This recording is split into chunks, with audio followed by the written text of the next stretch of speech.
Pulau Simelu memiliki banyak tempat yang berpotensi untuk dilakukan kegiatan berselancar. Banyak kalangan wisatawan dari berbagai negara kerap menjajal ombak di Simelu untuk berselancar dan menikmati pesona indahnya pariwisata di Kabupaten Simelu.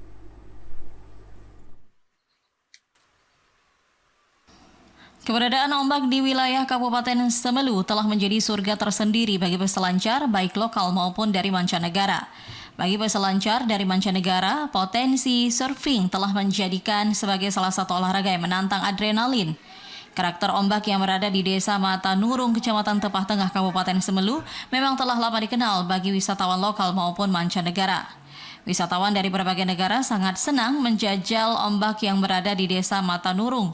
Terlebih saat ini ombak di Simelu telah memasuki musim panas, di mana biasanya ombak di Simelu akan tinggi hingga beberapa meter.